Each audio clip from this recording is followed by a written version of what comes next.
Okay, so again, looking at the JPMorgan Python training. Now, I'm not going to tr go through every element, not really productive. I advise people to go through the different notebooks that are available here. And if issues arise when you're trying to load up the notebook, or if is a code artifact that's a little bit not intuitive, I suggest that you use ChatGPT as sort of a copilot. We saw that in the previous video.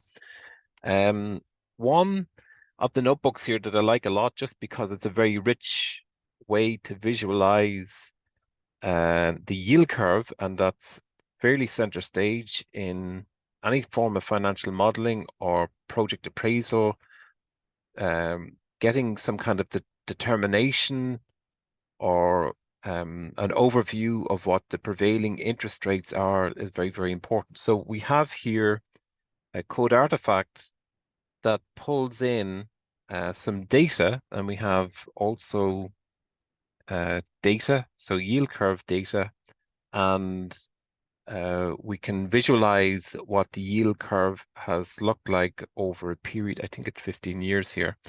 So to bring this code artifact into our environment, um, into Colab, we can set up. So just to give you an overview of the stages, so few key points here. I'm going to take the code here and I'm going to link it to the data.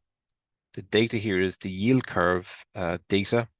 And then I'm going to try generate a 3D representation of the data. And then if there are issues that arise, I show how I resolve it with ChatGPT. So there's a couple of stages, but it's a very nice demonstration of how, first of all, how we can visualize the yield curve and maybe bring a little bit more center stage what the yield curve represents, how we do it in Python. If issues arise because the code is not optimized for Google Colab, how we would resolve that and do it in a way that's not overly complicated or difficult to work with. Okay, so first step here is I go to the relevant Python notebook available in the JPMorgan Python training. I copy the URL, so very important, copy. I open up in Google Chrome. That's probably the best browser for Google Collaboratory. So Google Colab, I just prompt, I open up Google Colab by just putting in the browser Google Colab. And then it brings welcome to Collaboratory. Great. Then I look for the GitHub tab and I can remove these. And then I paste in again. Keep in mind, it's the link to the URL. Paste in that link. Then I search for that link. It's found it. Okay. Now, as usual, I'll save this to my own drive. So I'm save a copy and I'll rename it and I'll base that on today's date. So 04.09.23. And I'll save. So file, save. Now that's available now in my Google Drive, and I'll load in these libraries and try to bring in the data. Okay, so there'll be a few issues that arise here as we go through, and I'll try to demonstrate how I resolved them as I went through. Okay, so first thing is load in the libraries and the data. I'm going to get an issue here, but we'll troubleshoot it as we go through. Okay, so we're loading up, we're connecting to the server, and we seem to have a problem here with the data. We've no data. Okay, so to resolve that, we need to extract our data. Now, the data, remember, is coming from the GitHub. So let's just click on the data. The data folder has yield curve data, yield curve, and we can download that as a CSV. So try that again, download. So I'll come over here, allow.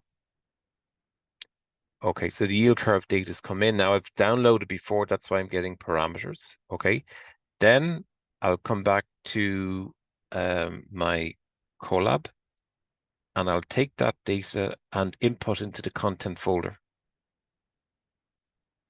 Now there's no data, there's sample data, but in the content folder, I don't have a CSV file called yield curve. I'm going to load that up and say open. Okay, now I'll run again. It still won't work, just to demonstrate that's the case, and I'll show you how to fix it. So still a problem. Okay, a couple of things we need to do. First of all, the default for reading in data is the content folder. So that's the directory where we will find our data. If I run this, still won't work.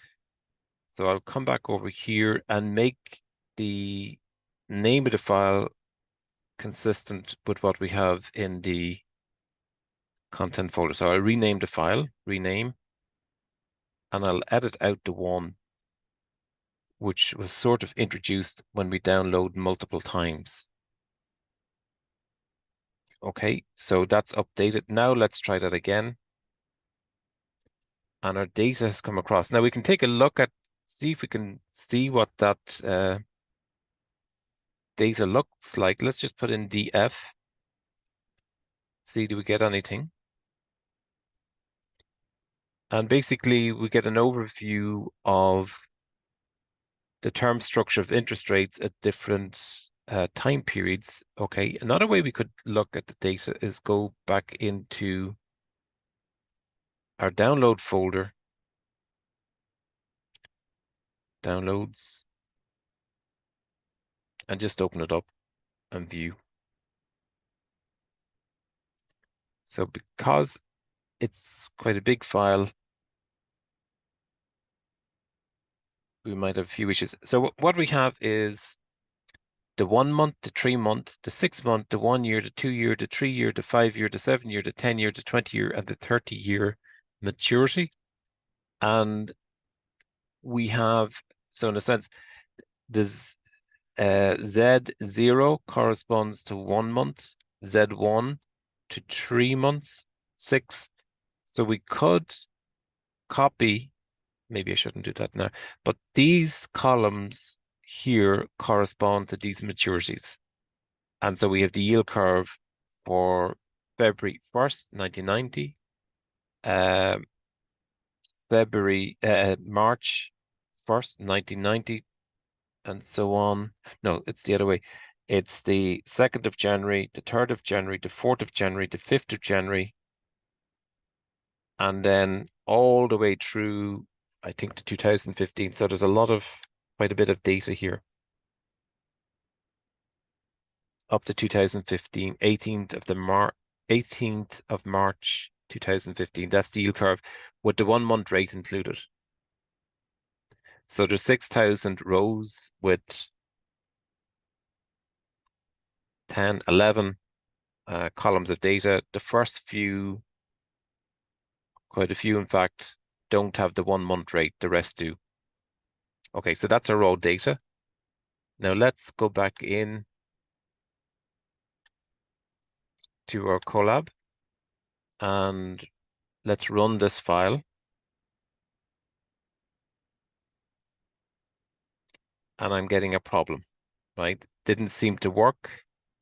I'm getting some direction here in code snippets, and I'm being invited maybe to try and use these as maybe ways of getting the data to work. Now, it doesn't work. That's a little bit disconcerting. What I did, I went into, to resolve the problem, I took the code, I just copied the code and I put into chatgpt. So basically I took the code that was here, Control C. I went into chatgpt and just said, this code is not producing any output I can read. And I pasted in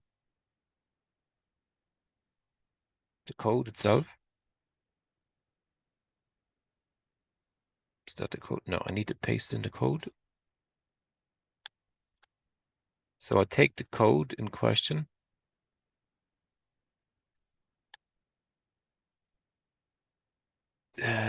This one here.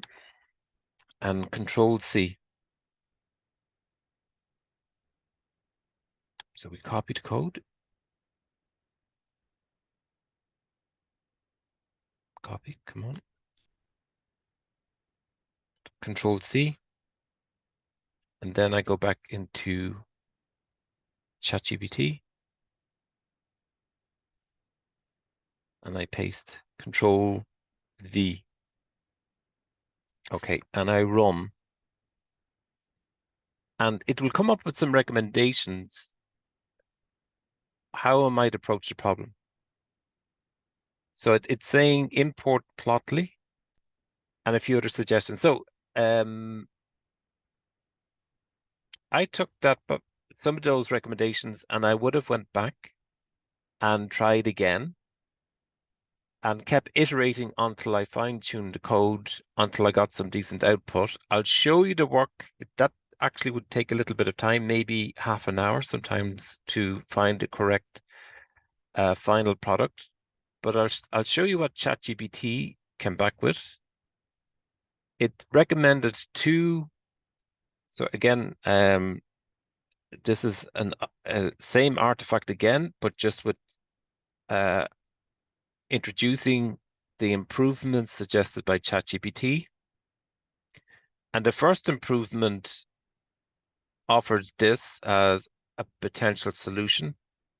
When I went in to take a look at the data, it came back as a series of dots. Now, the 3D scatterplot surface that we obtained came back in a way that wasn't really easy to interpret.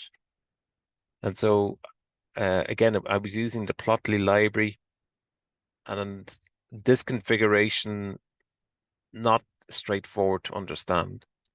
And then I went back again. I took that code, I described the problem that I encountered with the code, and asked ChatGPT to come up with another improvement. And it came back, it produced this code, not unlike the original code that was available in JPMorgan Chase, their Python training. And then it produced this output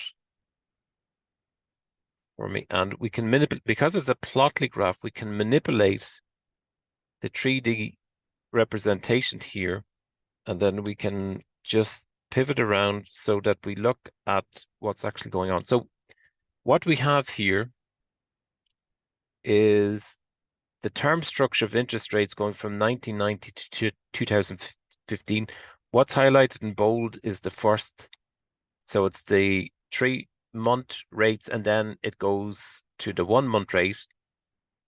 And we're getting the term structure of interest rates daily for the past, from 1990 to 2015. So that's a span of 25 years.